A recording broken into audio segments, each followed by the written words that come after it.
branch of genetics, no, which deals with the study of chromosomes, o yung ating cytogenetics. So naalala pa natin, di ba, when we discuss yung mga branches of genetics, no, meron tayong cytogenetics, so primarily focusing on the chromosome. So from the previous module, we have learned na yung mga genes na responsible for traits natin, the DNA itself, so is packaged, no, into chromosomes. So nakita natin how these chromosomes behave during cell division. So nakita natin na whenever a cell is dividing, initially during interphase, so hindi pa natin makikita yung apparent like structure ng chromosome. So hindi pa nakakondense yung chromosome. So yung DNA natin is simply coiled into chromatin strands. So during DNA, during interphase, nasa naka-chromatin strands lang yung DNA natin. But when our cell starts to divide, nag-start na mag-condense, diba, yung ating chromosomes, which is why the best stage ng cell to observe chromosomes is whenever actively dividing yung cell natin, specifically during the metaphase stage. Diba, kasi maalala natin during metaphase, yung chromosomes natin, they align at equatorial plane. So we are able to properly observe, no, yung mga chromosomes natin. So chromosomes, these thread-like structures, no, that contains our DNA. And makikita natin ito sa nucleus, no, each of our cells. So I have the table here showing the chromosomes of various organisms, no, including both its diploid and haploid number. Let us recall naman na yung difference ng diploid and haploid number. Yung diploid number sa natin makikita which type of cell? Sa mga somatic cells. So, whereas yung haploid, makikita natin sa mga gametes o sa mga sex cells natin. So, and mag-iba din sila ng division o ng process of division that takes place on these cells. Kasi sa mga diploid, anong type of division? Yes, mitosis, whereas sa mga sex cells, para ma-reduce natin ang chromosome number, ito maging haploid, meiosis naman. Now, so by observing this table, do you think the complexity of an organism is dictated by the number of chromosomes? So makikita natin na each organism has different number of chromosomes. So yung complexity kaya ng isang organism is dictated by the number of chromosomes. Bakit hindi? Kasi kung lang sabi ng yes, that the chromosome number dictates the complexity of an organism. Tapos ang kami nagsabi yes. Yung nagsabi ng no. Wala lang, share ko na. So, magtindas, tingnan natin, observe natin. Ang humans, sabi dito sa table natin, we all know for a fact that humans has 46 diploid number of chromosomes. Chimpanzee and gorilla, 48, and then dog is 78. So apparently, chimpanzee, dog, they have more chromosome number compared to humans. So does it mean that they are more complex compared to human beings? No. So it's not the chromosome number that dictates the complexity of an organism, but rather the genes that this chromosome contains. Kasi maaaring mas marami yung kanilang chromosome, pero the number of encoded regions of these chromosomes are fewer compared to human beings. So ang thinking na natin dito is yung number of genes na nag-encode ng information. So hindi natin yung sobrang daming chromosome, kung many of that naman is merong mga non-coding region. So for example, yung sa reptiles, halimbawa nasa 70 plus din yung kanilang chromosomes. The fern, ang fern pinakamaraming chromosome number in terms of living organisms is nasa 100 plus yung chromosomes nila. Pero obviously, we are far more complex kaysa sa fern. So it's not the chromosome number. So let us first examine yung typical na structure ng isang chromosome. So meron tayo dito pinilista. So if we will unfold yung ating chromosome, ibaran natin na yung typical structure ng chromosome. After the S phase, basically chromosome is comprised of two sister chromatids, tama? Held together at the center, Now, if we will uncoil this chromosome, makita natin siya, it is comprised of supercoiled chromatin strands. So, ito yung chromatin strands natin. And then, if we will further uncoil this chromatin strand, makikita natin that the DNA is actually supercoiled into protein molecules na tinatawag natin histones. So, itong 4 molecules na ito, tinatawag natin histones. So, yung histones plus yung DNA na nag-supercoil sa kanya, together as a complex, so ayun, tinatawag natin nucleosome. So now, one nucleosome is also connected into other nucleosome by another type of protein. Tinatawag naman natin siya linker protein. Ayan. So, ang question is, bakit kaya that our DNA must be supercoiled into chromosome-like structure? So, why is it not possible na naka-unwind na lang siya to as DNA? So, ito yung DNA natin. Masisira. Possible, kung naka-unwind yung DNA natin is mas maaaring mas prone siya may DNA damage. Ano pa kaya? If we will uncoil a single chromosome, apparently aabot siya about 7 feet ang kanyang length. So imagine kung gano'n siya kahaba. So for human cell, a single human cell consists of 46 chromosomes. So kung i-unwind natin 7 feet approximately ang bawat isa, it's quite long para dun sa cell natin. So to save up space, kailangan naka-supercoil yung DNA natin para magkasya siya dun sa cells natin, specifically sa nucleus natin. So, depende din also dun sa coiling na mayroong mga regions dyan that are loosely packed.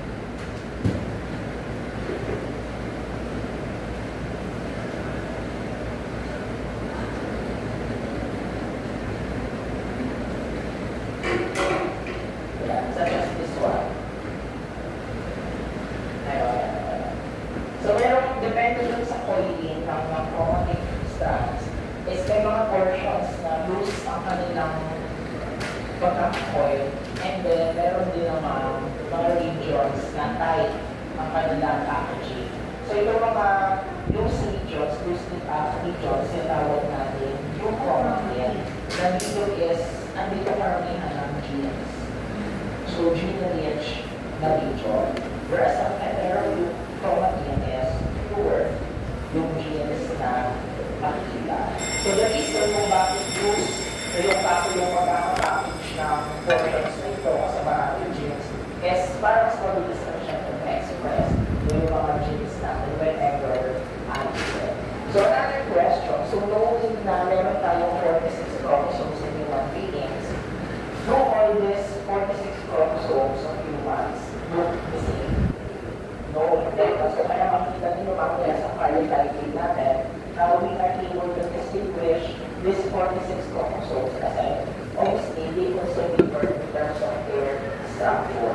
So paano ba natin malalaman ba to distinguish one chromosome from another? So tingnan muna natin yung mga distinct na parts ng chromosome. So alam natin yung centromere, ito yung constricted region ng chromosomes natin. The either side of the centromere is meron tayo yung natawag ng arms. So itong isa is typically short arm, tinatawag natin T, short for petit. And then yung isa is typically longer, tinatawag natin QR. So si T and then si Q. And then also, at the very tips of each chromosome, meron dito relative sequences na na-discuss na rin natin when we studied yung ating cell division. So these repetitive sequences of DNA found at the very tips of each chromosome na tinatawag natin telomeres. So anong function ng telomeres? Bumata na ninyo.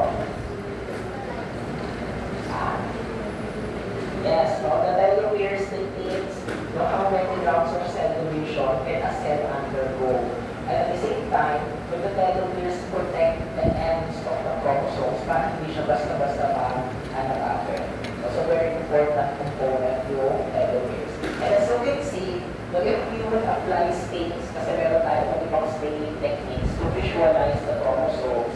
So upon application of these things, nakakita natin that there are regions na light and then dark. So yung kanina na na-discuss natin na yung chromatin, na is typically light ang kanyang regions, depende on the course of staining natin natin, whereas the heterochromatin are typically dark regions, mga chromosome natin. So this one shows us one arm of the chromosome. So let's focus on the tips ng chromosome natin. Tingnan natin dito relating to the sequences of PTA, GGG. So ang role niya is to protect na yung ends ng chromosomes natin so that it won't unravel easily. And then again, it dictates how many rounds of cell division. So kasi apparently every round of cell division, mayroong ends ng telomeres na hindi na-replicate. So every time nag-undergo ng cell division yung chromosome, napupulog siya. Kapag yung chromosome, ito yung telomeres. Hanggang dito nabawa yung telomeres. So after isang replication, may portion na hindi na-replicate. So yung end na ito is mawawala. And then after another round of replication, may take ulit na may portion ulit na hindi ma-replicate. So habang tumatagal, paiti ng paiti yung telomeres ng chromosomes natin.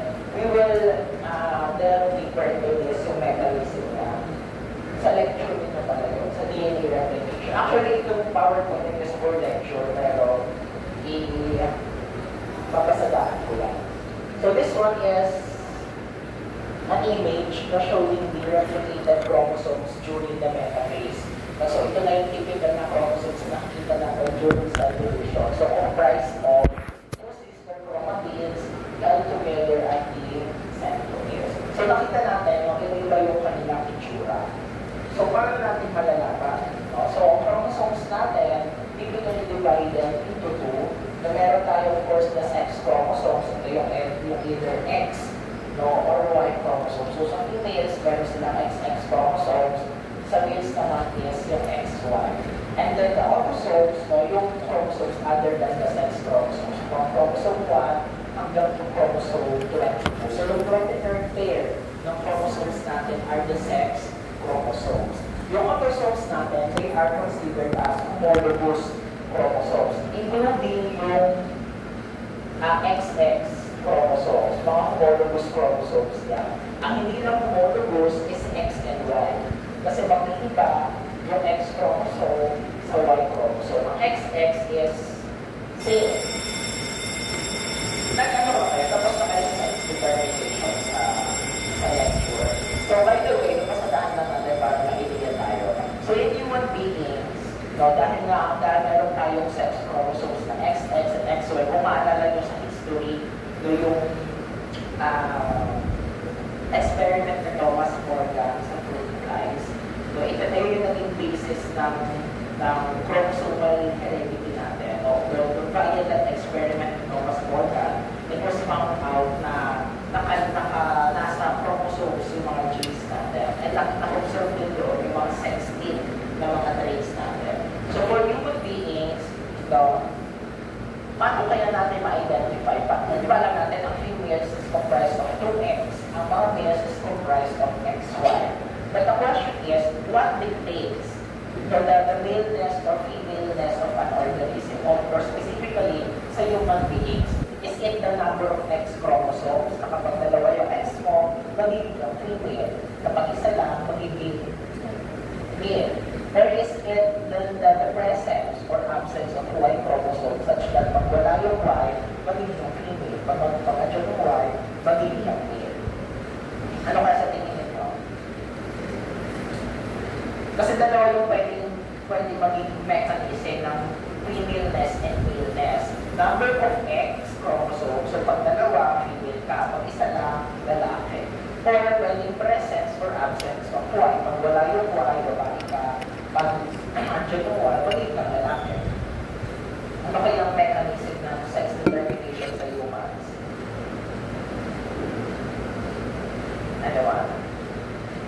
It's actually the presence or absence of the Y chromosome. Kasi nandito yung male determining region.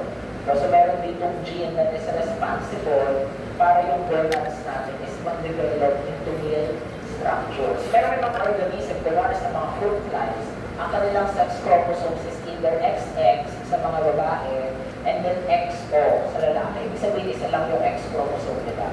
So in organisms such as this, what dictates their sex is yung number of X chromosomes. So kapag dalawang X mo, mali ka female, pag isa lang, mali ka lalaki. So balik tayo. So homologous chromosomes. Ano ba ibig sabihin ng homologous chromosomes?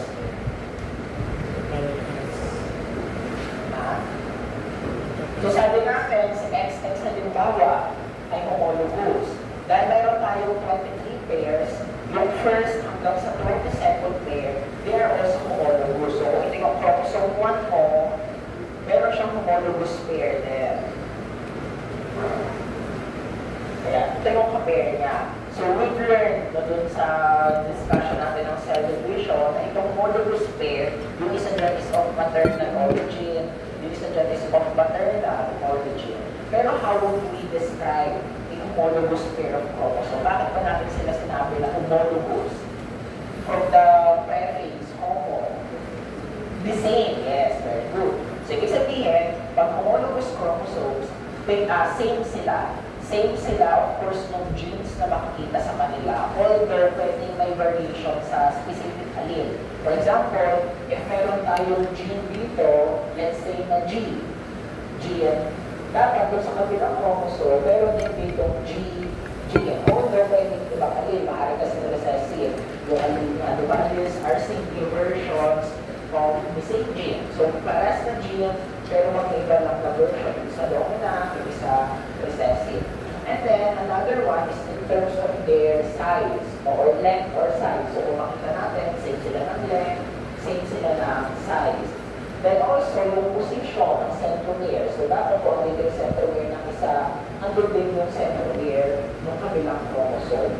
So, kung wala yung chromosomes, we can consider it as a chromosome kasi nag-disintegrate na lang yan. Kung wala yung centromere ng isang chromosome. Bakit? Anong role ng centromere natin? Very important ang role ng mga centromere. Yes, so sa centromeres, if you would recall, dito nag-attach yung spindle fibers during cell division. So if the centromeres are absent, o hindi natin masiseparate yung sister chromatids during cell division. And at the same time, so nakita natin na may light and dark regions, may mga bands na tinatawag na ma-observe natin sa typical chromosome.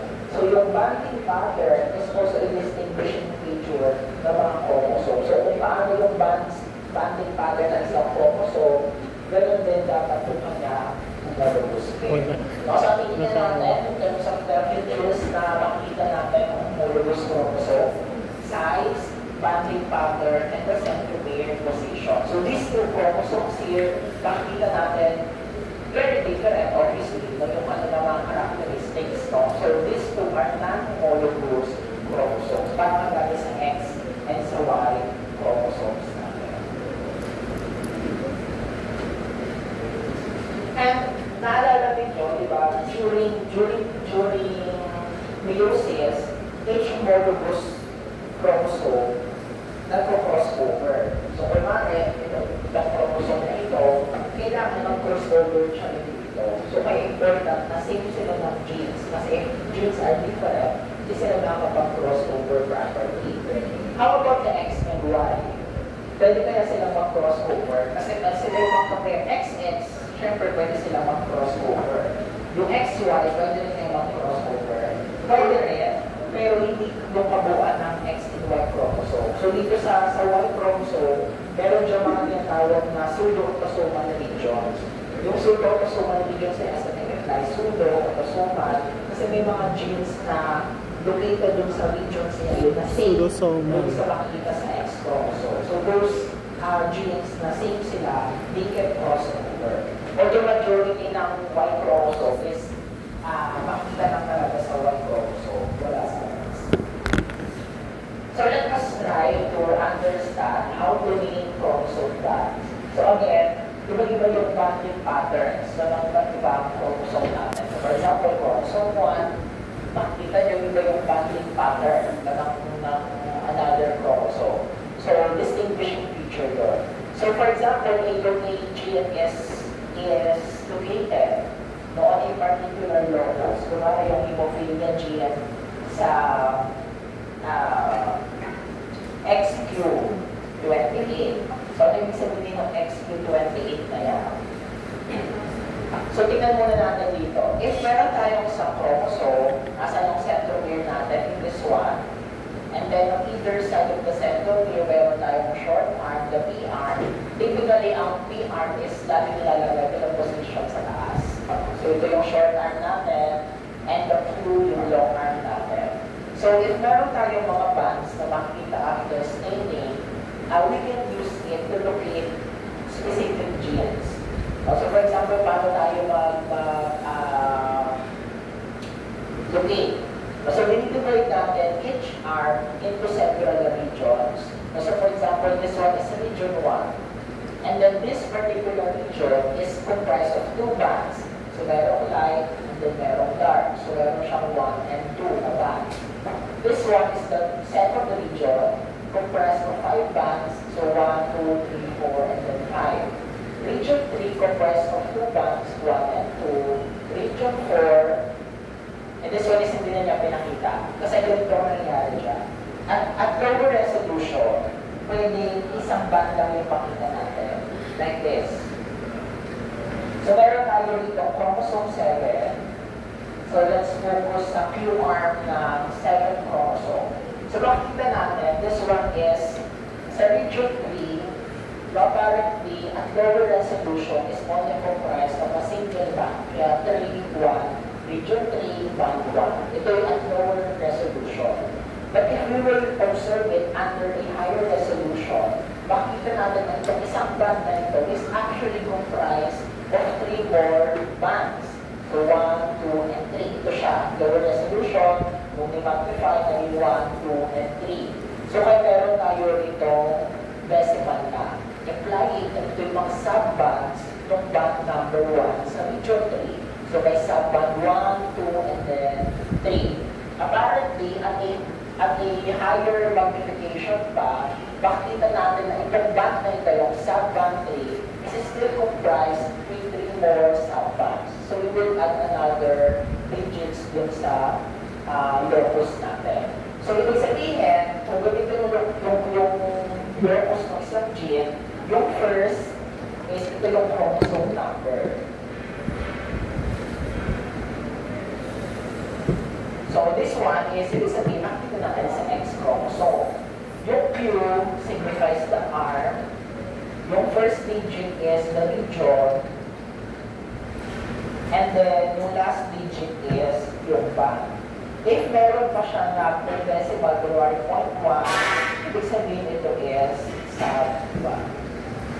Ibig sabihin, kunwari meron tayong gene at a specific purpose na XQ28.1, ibig sabihin, makikita natin yung gene na yun on the X chromosome, specifically on the long arm of the X chromosome, region 2, band 8, sub-band 1. Ako naman po?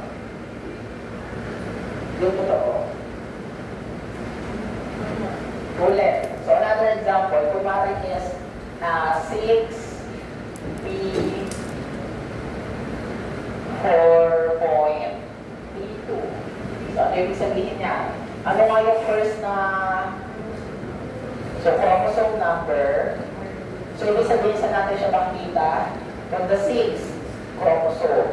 Yung second, ano yung P? Yung arm. So, ibig sabihin nasa short arm. Yung first is yung region. Then ito is yung band or sub-band. So, apparently this one is region 4. Actually, dapat ganito. Ayan. Band 3 and then sub-band 2. Although ang pag-read natin sa kanya is pwedeng 6P 43.2. So, in whose context, binabasa itong 43 as a band. So, wala na 6P, band 43.2. Pero it implies na yung 43 nasa region 4, band 3 specifically na region 4. So, kung drawing natin siya, so, kunwari ito yung PR ng chromosome na yun, 6 chromosome, dito yung centromere. So meron tayong 4 na regions. So kunwari ito yung region 1, 2, 3, and then 4. Tapos sa region 4, kasi ang pag-name natin, pag-locate natin, is starting from centromere papunta sa base. So ito yung 1, 2, 3, and then 4. So sa 4 is meron daw siyang 3 bands. So kung meron yung 3 bands, ayan. So isang line, lagyan ko lang ito ng natin para makita. So isang line, dark, and then light. So 3 bands. And then, yung sa third band is actually comprised pa of 2 bands. So kaya ang interpretation ng gene natin is nandito sa it. If yun ay nandito talaga yung kanyang regions, and then dalawa lang yung kanyang subbands. Or of course, depende kasi yun dun sa chromosome natin. And yung matatouch pa naman yan sa lecture, ang importante sa atin dito is yung sa cardiolite natin. So, paano natin makivisualize sa mga bands na ito? So, syempre, kung wala naman tayo gagamitin na space, hindi natin makikita yung mga bands na yan ng chromosome. In fact, prior to staining, before, no, in-order na yung chromosome based on the size alone. So, dati nakagroup lang yung chromosome based sa size. May mga by 7 na groups lang before ng chromosome. So, nakag-base sa size. But because of advances sa molecular genetics, sa mga staining methods natin, ngayon na-identify na rin natin sila based on the banding pattern. So meron tayong iba't ibang banding techniques na pwede natin gamitin. So meron tayong tinatawag na G-bands at saka R-bands ng chromosome. Ano yung G-bands at saka R-bands na yan? Yung G-bands is comprised of fewer genes. And then apparently it is rich with adenosine and adenine and thymine. So AP rich. And then this one naman is contains more genes. And then GC rich na region. So basically, itong G-bands, ayan yung heterochromatin natin. And then, yung R-bands is yung euchromatin. Ngayon, nag-iiba sila ng appearance depende kung anong banding techniques yung ginamit natin. So, kung tayo sa G-banding, nasusundan mo ako? Malinaw naman, wala akong check.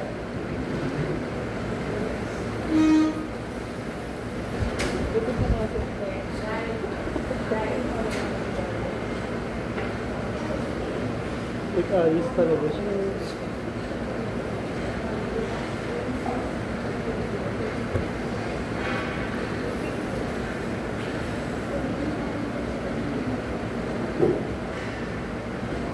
Malinaw na ang nileno ko. Malinaw huwag mo yung pagtanong hindi naman mabilis. So, unang technique, no, ang ito mga techniques na ito is para ma-visualize natin yung mga bands. So, first banding technique is the G-banding. So, sa G-banding, gumagamit tayo dito specifically ng gem sustain. So, upon using this banding technique, yung G-bands natin is magiging dark because of the stain. And then yung R-bands, nagiging light.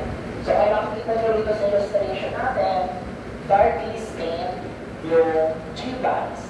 So, kung meron tayong gustong observe na genes or meron tayong nilolocate na genes, dito natin sila makikita sa light na region ng chromosome. Kasi ang na-stain dito are the G-bands.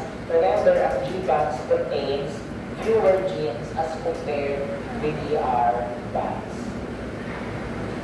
Next is the Q-banding.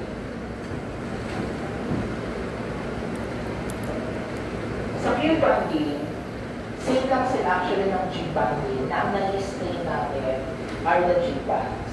Pero, ang ginagamit na kasi rito is a chemical called quinacridone mustard wherein nag-fluoresce siya under the UV microscope. So, kailangan kung mag-Q-banding ka, ang gagamitin mo specifically is a UV microscope. So dito, ang nag-stain natin are the G-bands pa rin. Pero instead of just being siyang fluorescent.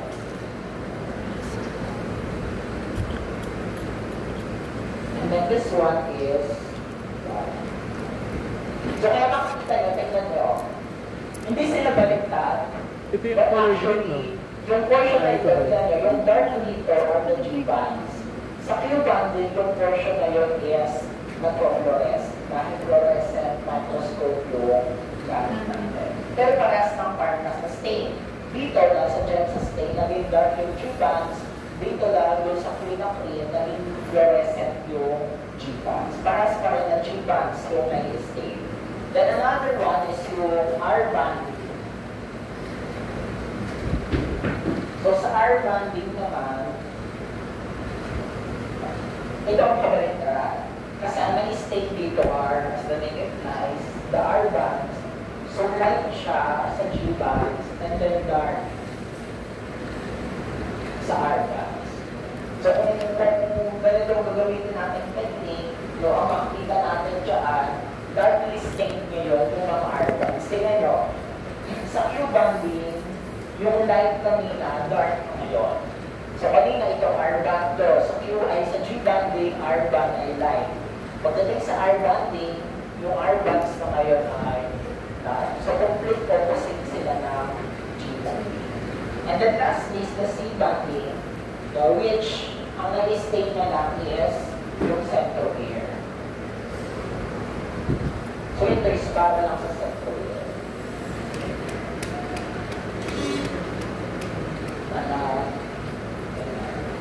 Okay po? Malinaw? Questions? Okay ba tayo? Current ako na kayo sa Ito yung ano, sa sex chromosomes, like X and Y lang, X and Y not number na dun sa first one. Kasi nakalagay X Ilagay pang lecture kasi ito, pero pipiliin ko lang yung mga evidence. Mamaya na, Pero hindi pagka- ko para sa inyo. Itong, para magamit yung reference. So aside from that, Kasi yung hemophilia, di ba, is ano yun? another important na alam dapat natin sa chromosome is yung position ng centromere. Parang pinag-ilin ko ito last meeting, di ba? So, depende dun sa position ng centromere, we can also identify chromosomes. Telocentric, saan natin makikita yung centromere pag telocentric na chromosome? So, as the name implies, telo, ibig sabihin nasa telomeric end na yung ating centromere. So, nasa pinaka-tips ng chromosome. So, ito isang chromosome, yung centromere nasa pinaka-tips na, nasa telomeres. Kaya tinawag na telocentric chromosome. Wala na rin yung R tayo na ma-identify. Kasi nasa pinaka-dulo na siya ng chromosome. Sa human beings, wala tayong telocentric na chromosomes. Next is acrocentric. Sa acrocentric chromosome naman is nasa subtelomeric region. So near at the tips, pero not is ano? the specific peak. Hemophilia is chromosome natin. autosomal recessive. Chromosome, yan ang meron tayo. Si chromosome 13, 14, Hemophilia X yung pala. 21 and 22, they are acrocentric chromosomes. So, kaya makita nyo dyan yung mga chromosomes na may satellite. Diba? Ito. So, pag acrocentric dahil almost nasa tip na, minsan meron silang parang mga satellites. Ano yung tawag? Double end of satellite. So dito, dahil sobrang liit ng short arm, may instances na pwedeng mabutol yung short arm. Pwede rin matranslocate yung nabutol na part sa ibang chromosome. Kunwari yung Down syndrome caused by translocated 21 chromosome, na nagkakaroon ng Down syndrome kasi may nabutol ng 21st chromosome nalipat sa another chromosome. Then sa metacentric, ito yung typical na chromosome wherein the position of centromere divides the chromosome into anti-equal regions. Na merong shorter arm and then merong longer arm, and hence the P and the Q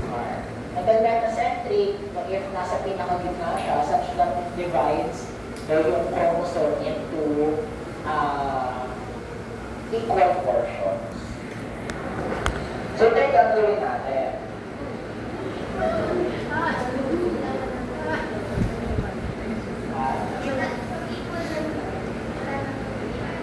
Meron pa rin. Yung nasa taas, yun yung dinadesignate natin na P. Tapos yung nasa baba, yun yung dinadesignate natin na U. So, ito yung gagawin natin. So, a karyotype is a visual representation of all the chromosomes ng isang organism. So, pinapakita rin yung complete set ng chromosomes natin. So, sa human beings, meron tayong 46 chromosomes, meron tayong 23 pairs. So, ito yung chromosome 1, ito yung homologous pair, chromosome 2, homologous pair, and so on and so forth. So, kung nakita nyo, when doing a karyotype, ano ginagawa natin? Number 1, mamaya pa pala yun. Sige. So, anyway, kasi ang karyotype natin is a complete set ng chromosomes natin.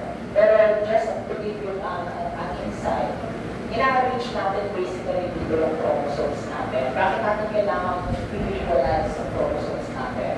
Kasi may mga disorders tayo na nangyayari. Kasi may mali sa chromosomes natin. Diba, mutations talaga namang nangyayari sa DNA natin. Any change sa genetic material sa DNA natin is considered a mutation. May mga mutations, kagaya ng mga na-discuss natin ng mga illnesses, typically mutation sa isang gene, which results to that particular disease. Pero if yung mutation is so vast, sobrang laki na ang mutation ay sa buong chromosome na, chromosomal aberration na natin siya categorize. And this aberration, pwede numerical, ibig sabihin may mali sa number ng chromosome, pwede sobra or kulang.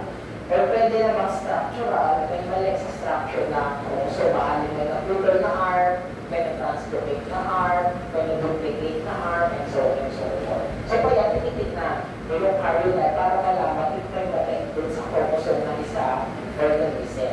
And since makikita natin dito yung sex chromosomes, makaka-identify natin ano talaga yung sex ng isang individual. Kasi maaaring yung individual ay phenotypically female, pero kanya palang chromosome constitution ay XY or vice versa. At may mga ganun talagang instances, phenotypically female, pero kanyang constitution ay XY, or phenotypically male, pero kanyang constitution ay XX. So may mga ganun instances. So karyotyping is the process of pairing and coordinating our chromosomes para magkaroon tayo ng visual representation of a karyotype. So this one, human karyotype, also showing the ideogram. Pag sinabi natin ideogram, ito yung bonding patterns ng chromosomes natin. So not only yung karyotype as well as yung ideogram yung pinapakita natin. So makikita natin that most of our human chromosomes, they are metacentric, pero din tayong acrocentric, sub-metacentric. Specifically, ang mga acrocentric chromosomes natin, again, 13, 14, 15, 21, and 22. Alalahanin natin sila kasi these are the ones na madalas is nata-translocate kapag napuputol yung short arm. Dahil na sobrang ikli ng short arm, by instances na napuputol, nata-translocate siya into another chromosome. So how to do a karyotype? So first and foremost, kailangan natin i-pair yung chromosomes natin. So may papakita ko yung sa next slide is yung process ng pagbuhat ng chromosome. But basically, any cell na mayroong nucleus, pwede natin gamitin as a source of the chromosome. So ano hindi natin pwede gamitin na cell? The red blood cells kasi wala sila nucleus. Pero typically, ang kinukuha natin na the part ng katawan is peripheral blood. Not for the red blood cells, but yung white blood cells natin. At mas maganda silang gamitin kasi they have larger nucleus na magandang source ng chromosome. So after yung procedure, pag nakuha yung chromosomes, that's the time na ina-arrange siya, which is yung gagawin nyo sa activity. Nakalimutan ko i-send sa canvas, so yung photocopy nyo na lang. So, ganito talaga yung actual na ginagawa. So, kailangan na-prepare na yung slide, magkakaroon ko ng slide na marami, merong iba't ibang chromosomes, such as this one. So, imagine ito yung slide. So sa slide natin, mayroong 46 chromosomes. Ngayon gusto natin i-analyze yung may mali ba sa organism natin. So paano natin yung gagawin? Isa-isahin natin bawat chromosome. So yung first step is to pair them. Kailangan hanapin natin yung homologous pair. So kunwari, ito yung isang chromosome na yan, hahanapin yung ka-pair niya. Which is, I think this one. Kasi paras ng bonding pattern. So paano ba natin hanapin yung homologous pair? By size, by position of centromere, and by bonding pattern. So ito yung pinaka-match niya. Once na-pair na natin lahat ng chromosomes, we can now arrange them. Tapos ang pag-arrange natin is into descending order. So nauna is yung pinakamalaking chromosome, which is chromosome 1. Hanggang sa pinakamaliit, actually, ang mas maliit dapat niya si 21 chromosome. Si chromosome 21 mas maliit comparably kay chromosome 22. But due to historical reasons, ang nauna ay si chromosome 21 kaysa kay chromosome 22. Pero apparently, mas maliit si chromosome 21. And then lastly is yung sex chromosome ng isang individual. So after pairing, i-arrange siya by size in descending order. So dapat mauna yung pinakamalaki si chromosome 1 hanggang kay chromosome 22 followed by the sex chromosomes. So by observing and analyzing the karyotype, makikita natin if may numerical or structural aberrations. Numerical, for example, such as this one, may aneuploidy, or ibig sabihin may imbalance sa chromosome number. This one, yung kanyang chromosome 22, instead of just 2, ilan? Tatlo, yung kanyang chromosome 22. Yung chromosome 21 naman niya is missing yung homologous pair. So this one is trisomy, this one is monosomy naman. Ano po? Ayan.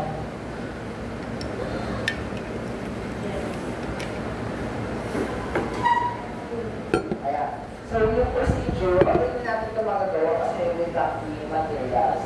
Pero basically, ang pinagkukunan natin ng chromosome is again heavy cells na mayroong nucleus, typically peripheral blood.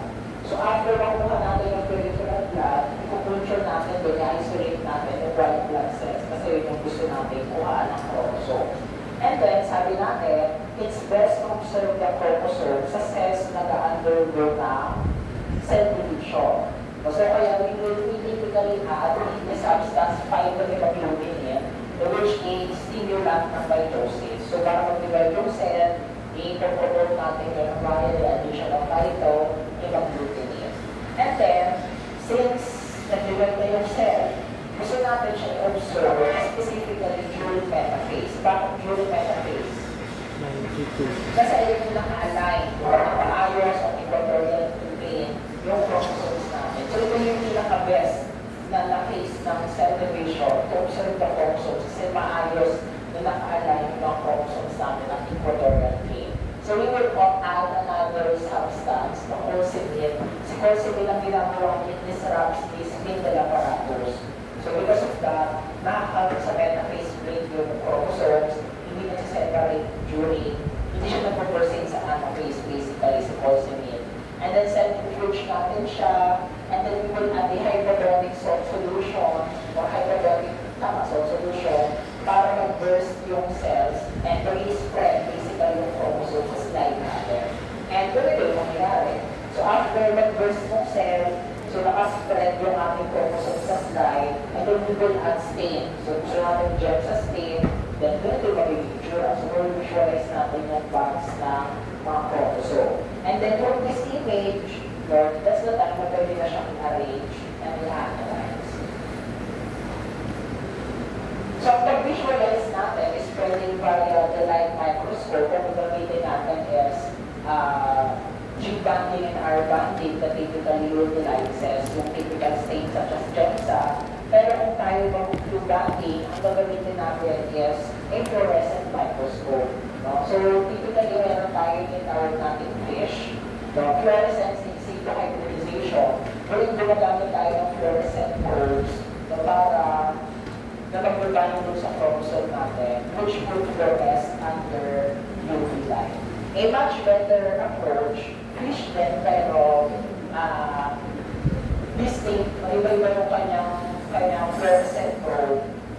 specific siya mag-provide for specific chromosome. Ito tinatawag natin sky-spectral karyotyping. So in this method, meron pa rin fluorescent probe, pero very specific siya sa particular chromosome. So kaya mas madali mag-locate ng homologous pair. Kasi kunwari, ang chromosome 30, the chromosome 30, binatong pulo yung gagawin natin, ganito ang kulay at banding pattern yung pumayari.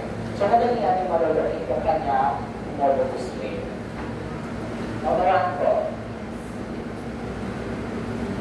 Ayan. So, ano yung mga pwede natin gawin in cells? So, again, any cell na merong nucleus. So, pinakamagandang ay lymphocytes for them having the largest nucleus proportionate to their size. Skin cells, cells from biopsies, as well as tumor cells. And then for sampling, typically ginagamit is amniocentesis and chorionic villus sampling. Ito ginagamit during pregnancy. So, pwede silang gamitin as screening method, lalo na kung parang suspected na mayroong chromosomal aberration yung developing fetus, na pwede mag-contact ng mga medical spectrum. Si amniocentesis, ang kinukuha natin dito is the amniotic fluid. Typically conducted during 16th naman. During 16th week of pregnancy. So during 16th week of pregnancy, wherein meron na tayo amniotic fluid form doon sa surrounding fetus natin, kinukuha yung amniotic fluid na yun kasi nandun yung mga fetal cells na nanasawa doon sa fluid. So yung fetal cells yung gusto natin dito ay isolate and gagamitan in karyotype. Another one is the chorionic villus sampling. This one naman is typically during 8th week of pregnancy. Ang kinukuha naman dito is to develop a chorionic villi. So again then, pag nakuha ng villus, yun yung kinakaryotype. So ano mga information that will give us ano nakuha natin basically information over analyzing karyotype? Number of chromosomes. So kung humans yan, dapat 36 yung chromosome. So kung may sobra, may kulang, so malalaman natin by analyzing yung karyotype. Sex chromosome content, whether siya X or Y, presence or absence of individual chromosomes. Kasi maaaring merong isang chromosome na missing, or may sobrang chromosome na missing. And nature and extent of large structural abnormalities. So maaaring may deleted na portions na chromosomes. So bakit importante yung karyotypes, yung karyotyping? So as I mentioned earlier, it provides us insight the non-presence or absence of chromosomal aberrations. So for example, yung Down syndrome of 1959 was actually discovered due to the cause. Yung kanyang discovery of the Down syndrome is actually caused by an extra copy of the chromosome 21. So kaya pag nagkakaroon ng Down syndrome is merong trisomy of the 21st chromosome. Ituloy na natin the next meeting. But this one are just some of the chromosomal shortcuts. Ito yung mga maaaring mangyari or how we name the chromosome constitution ng isang individual. So for example, so pag sinabing 46XY, hindi yung normal claim natin kasi 46 yung kanyang chromosome number, ang sex constitution ay X and Y. So ito ay normal male. 36XX, so normal female. Normal kasi 46 chromosome, and then XX yung kanyang sex constitution. This one, anong papapansin natin? Kulang. Walang isa. Kulang ang isa yung kanyang X chromosome. So, instead of 46, 45, ang missing niya ay isang X chromosome. So, this one is monosomy of the X chromosome or tinatawag natin Turner syndrome. This one, ano namang mali?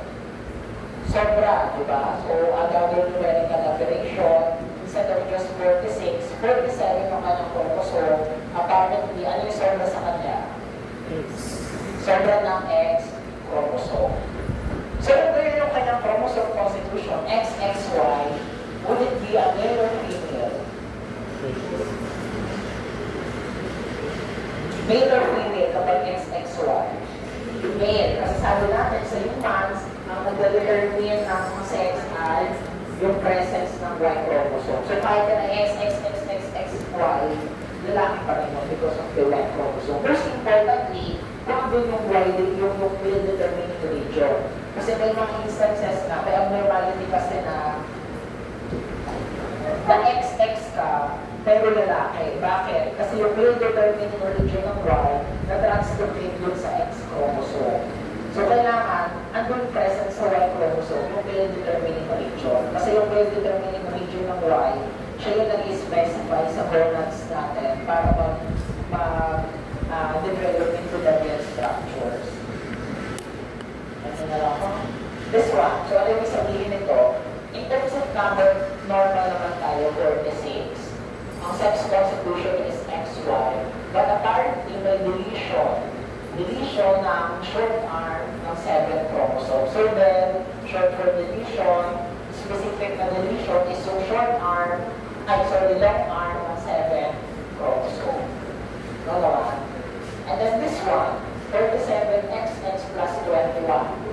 So ilan yung sobrang chromosome? 21 ba?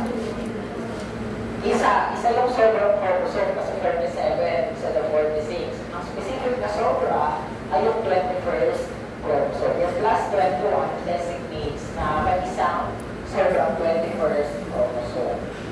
This one, may klaseng example of translocation. So in terms of number, kumpleto pa, 46, male kasi XY, T short for translocation. Ibig sabihin, may na-translocate. Nagkapalit ng pwesto. Ang specific na nagkapalit, yung 7 and 9 chromosome, specifically, yung P21.1 ng 7 chromosome napunta sa 9 chromosome, and then yung Q34.1 ng 9 chromosome napunta sa 7 chromosome. In short, nagkapalitan sila. So, translocation. This one is numerical pa rin, sobra ng dalawa, 38XX. 1. May extra copy ng X, may extra copy din ng Y chromosome. Ito, last na. Another abnormal, ito po mga klaseng example ng chromosomal abnormalities. Ito mga ito is in terms of number. Ibig sabihin may mali sa number ng chromosome. This one, typically sa structure ng chromosome. Polyploidy, if may mali dun sa number ng chromosome sets. So, dapat typically sa atin tayo ay diploid. Wherein ang chromosomes natin dapat ay 2N. Tama? Ibig sabihin, yung sets ng chromosome natin is tigdadalawa. Ngayon, mayroong condition, yung polyploidy, ano yung sabihin ng polyploidy? Sobra sa 2N. Yung ating chromosome set. Pwede siyang triploidy kung 3N, pero pwede namang tetraploidy kung 4N. So this is triploidy. This one naman is tetraploidy. Ano ibig sabihin niyan? Ibig sabihin, lahat ng chromosome, from chromosome 1 hanggang sa sex chromosomes, tigna tatlo. Tatlong chromosome 1, tatlong chromosome 2, tatlong chromosome 3, hanggang sex chromosomes tatlo. Kung tetraploidy, lahat ng chromosome, tiga-4. Ibig sabihin, sobra, extra chromosome sets. Another one is aneuploidy. Ang aneuploidy naman is extra or missing sa isang chromosome. So, pwede siyang missing.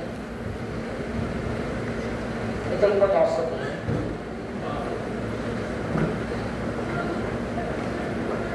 Then, dito naman is pwede sobra, which is trisomy. Extra. So, ito is N-1, tapos ito yung N plus 1. So, kunwari dito, kulang ng 21st chromosome. So, may monosomy siya of the 21st chromosome. So, trisomy, kung may trisomy siya ng 21st chromosome, sobra ng isang chromosome yung kanyang 21st chromosome. Anong pinagkaiba ng trisomy sa triploidy? Isa para sa tatlo.